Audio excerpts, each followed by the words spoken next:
అందరికీ పెద్ద hi. Welcome back to Pratyas world. ఈరోజు వీడియోలో మనం గారెలు వేసుకోవడం చూద్దాము. ఇవి ఇలాంటి గారెలు కాదండోయ్, గోదావరి వాళ్ళ ఫేవరెట్ తాటి గారెలు. తాటి పండు పేసం తీసే దగ్గర నుంచి గారెలు వేసుకునే వరకు మొత్తం డీటెయిల్గా ఎక్స్ప్లెయిన్ చేస్తాను. వీడియోలోకి వెళ్ళిపోయే ముందు ఈ ఛానల్ని సబ్స్క్రైబ్ చేసుకోవడం మాత్రం మర్చిపోకండి. ముందుగా మనం తాటి పళ్ళని తీసుకొని పేసం తీయాలన్నమాట. తాటికాయలను చూస్తుంటే మనకి ముంజలే గుర్తొస్తాయి కదా. అదే తాటికాయ పండిన తర్వాత ఇలా మెత్తగా అయిపోతుంది. ఇప్పుడు నేను 2 తాటి పళ్ళని తీసుకున్నానమాట. దీంతో గారెలు వేసుకోవడం ఎలానో చూసేద్దాం. ఫస్ట్ మనము కాయ చుట్టూ మనకి తొక్క కనిపిస్తుంది కదా, ఇదంతా తీసేయాలి. మనకి మెత్తగా ఉండడం వల్ల మామిడి పండు రసం కాయ ఉంటుంది చూడండి, బయట తోలు తీసేస్తే లోపల మనకి పీచు టెంకాయ ఎలా ఉంటుందో తాటి పండుకు కూడా సేమ్ అలానే ఉంటుందన్నమాట. చూడండి, మనం మెల్లగా ఓపెన్ చేసేస్తే కొంచెం మట్టి అది ఉంటుంది, అది మనం నీట్గా క్లీన్ చేసేసుకోవాలి. వాటర్తో క్లీన్ చేసుకోవాలి జాగ్రత్తగా, ఎందుకంటే పండైపోయింది కాబట్టి అది పగిలిపోయే అవకాశం ఉంటుందన్నమాట. కొంతమంది ఇలా తోలు వలిచినట్టు కాకుండా కింద బద్దలు కొట్టి కూడా తోలు తీస్తారు. చెప్తే నమ్ముతారో నమ్మరో తెలియదు, కానీ నేనైతే ఫస్ట్ టైం చేస్తున్నా.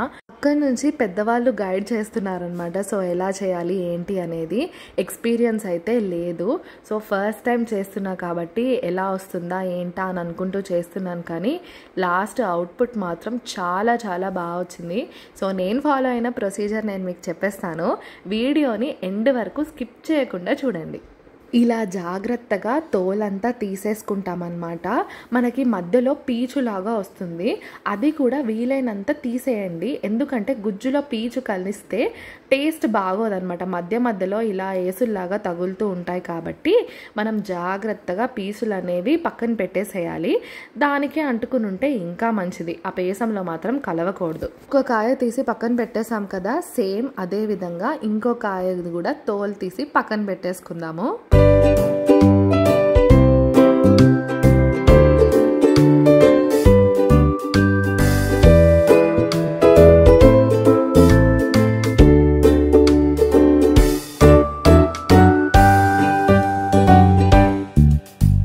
ఇప్పుడు 2 కాయలు రెడీ అయిపోయాయండి. సో మనము ఆ కాయని మధ్యలో పట్టుకుని చీలిస్తే ఇలా 3 టెంకల్లాగా అవుతాయి. కాయగా ఉన్నప్పుడు వాటి లోపల ఉన్న ముంజకాయలే మనం తింటామన్నమాట. ఇప్పుడు అది పండైపోయింది కాబట్టి మనకి ఆ ముంజకాయ అనేది టెంక అయిపోయింది. సో మనం మధ్యలో ఇలా 3 పీసెస్ లాగా చేసేసుకున్నాం కదా టెంకని. ఇప్పుడు ఒక్కో టెంక తీసుకొని దాంట్లో ఉన్న జ్యూస్ మొత్తం మనము బయటకు తీయాలన్నమాట. కొంతమంది అయితే చేత్తోనే పైకి పిసికినట్టు చేసేస్తారు, ఇలా గుజ్జులాగా వస్తుంది. కానీ మనకి నీట్గా కన్సిస్టెంట్గా రావాలంటే మనము మన దగ్గర తురుముకునే డివైజెస్ ఉంటాయి కదా, జల్లెడ కానీ కొబ్బరి తురుముకునేది కానీ ఏదన్నా ఉంటుంది కదా, సో వాటి సహాయం తీసుకొని మనం గుజ్జును తీస్తామన్నమాట. సో నేనైతే తురుముకునే దాన్ని పెట్టి టెంక పట్టుకొని దాన్ని గుజ్జు తీయడానికి ట్రై చేస్తున్నాను. చూసారు కదా, మనకి ఈజీగా ఫాస్ట్గా నీట్గా అయిపోయే ప్రాసెస్ ఇది. చేత్తో తీస్తే ఏంటంటే చాలా టైం పడుతుంది, ప్లస్ మొత్తం ఆ టెంకకే అంటుకుపోతుంది, పీచులు కూడా వచ్చేస్తాయి. ఇలా మనం తురుముకునే దాంతో చేసామనుకోండి నీట్గా గుజ్జు మాత్రమే వస్తుందన్నమాట. టేస్ట్ కూడా చాలా చాలా బాగుంటుంది తినేటప్పుడు. సో ఇద్దరం చేసాము ఈ ప్రాసెస్. నేనేమో తురిమే దాంతో చేశాను, ఇంకొకళ్ళేమో జల్లెడ తీసుకొని దాన్ని రివర్స్ తిప్పేసి టెంక దానికేసి రుద్ది గుజ్జు అనేది తీసేశారనమాట. సో ఇది కూడా చాలా ఈజీగా ఉంది ప్రొసీజర్ అనేది. మనకి మ్యాక్సిమం అవుట్పుట్ ఎలా రావాలి అని అంటే నీట్గా ఫిల్టర్ అయిపోయి గుజ్జు అంతా రావాలి. ఆ గుజ్జునే మనం పేసం అంటాం. చూసారు కదా, జల్లెడ నుంచి చేస్తుంటే వెనకాల సైడ్ నుంచి ఎలా వస్తుందో పేసం అనేది హోల్స్ నుంచి. సో ఇలాగా ఫాస్ట్గా అయిపోతుంది మనకి. ఇద్దరం చేస్తున్నాం కాబట్టి అసలు పని చేసినట్టే అనిపించలేదు. మామూలుగా అయితే ఇది చాలా చాలా పెద్ద పని అన్నమాట. చేత్తో తీయడము, ఇది లాగడము, పెట్టడము, ఇలా అందరు కలిసి చేసుకుంటే ఆడుతూ పాడుతూ అసలు టైమే తెలియలేదు. అండ్ ప్రొసీజర్ కూడా చాలా ఫాస్ట్గా అయిపోయింది.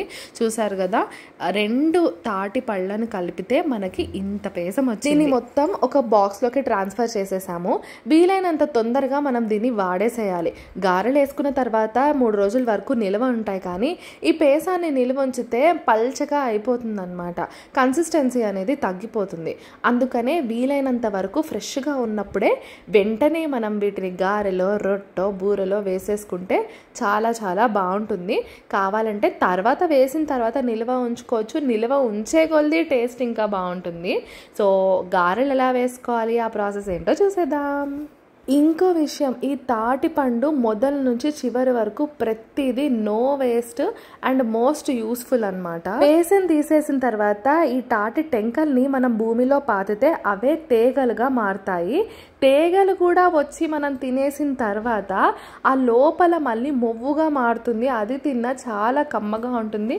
హెల్త్కి కూడా చాలా చాలా మంచిది. ఇప్పుడు ఇందాక మనం పేసం తీసి పెట్టుకున్నాం కదా, దాంట్లో 2 తవ్వలు రవ్వ వేసుకుంటున్నాం అన్నమాట. కన్సిస్టెన్సీ కోసము ఉప్మా రవ్వ వేసుకుంటున్నాము. దీంట్లో ఒక 1/2 కేజీ బెల్లం తురుముకుని వేసుకోవాలి. మీకు స్వీట్ ఇంకా ఎక్కువ ఇష్టం అంటే మీకు నచ్చిన దాన్ని బట్టి కూడా వేసుకోవచ్చు అనమాట.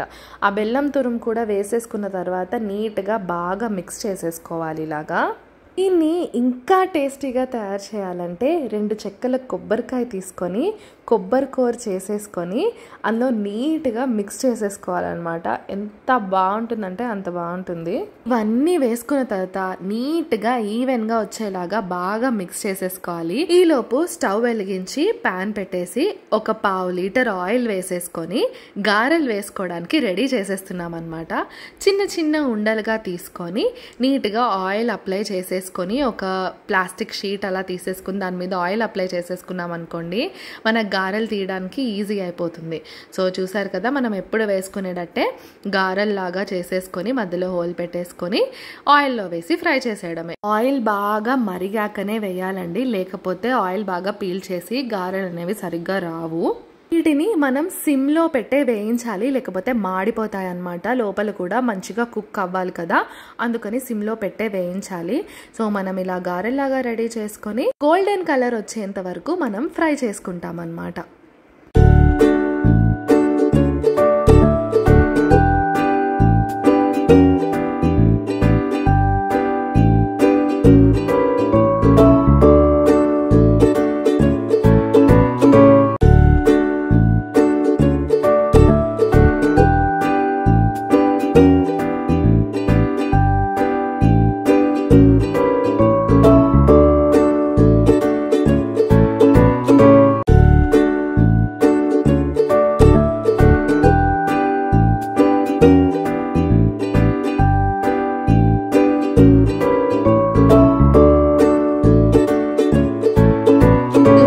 కదా తాటి గారెలు ఎంత బాగా వేగిపోతున్నాయో గోల్డెన్ కలర్ వచ్చేలాగా. సో వన్స్ గోల్డెన్ కలర్ వచ్చిన తర్వాత మనం నూనె వాడ్చేసుకొని పక్కన తీసేసి పెట్టేసుకోవడమే. అంతే, తాటి గారెలు రెడీ అయిపోతాయి. ఇవి 3 రోజుల పాటు వరకు నిల్వ ఉంటాయి అన్నమాట. రోజులు గడిచే కొద్దీ దీని టేస్ట్ పెరుగుతూనే ఉంటుంది. వీటితో గారెలు మాత్రమే కాదు, తాటి రొట్టె కూడా వేసుకోవచ్చు. అంతేకాదు బూరెలు కూడా వేసుకోవచ్చు. ఆ రెసిపీ నేను నెక్స్ట్ వచ్చే వీడియోస్లో షేర్ చేస్తాను. ఒకవేళ మీరు ఈ రెసిపీ ట్రై చేసినట్టయితే టేస్ట్ ఎలా వచ్చిందో కమెంట్ సెక్షన్లో మెన్షన్ చేయండి. ఇలాంటి అమేజింగ్ వీడియోస్ ఈ ఛానల్లో వస్తూనే ఉంటాయి. సో ఈ ఛానల్కి సబ్స్క్రైబ్ చేసుకోవడం మాత్రం మర్చిపోకండి. ఈ వీడియోని లైక్ చేయండి, మీ ఫ్యామిలీ అండ్ ఫ్రెండ్స్తో షేర్ చేయండి, అండ్ ఈ ఛానల్కి సబ్స్క్రైబ్ చేసుకోవడం మాత్రం అస్సలు మర్చిపోకండి. Thank you for watching. Bye bye.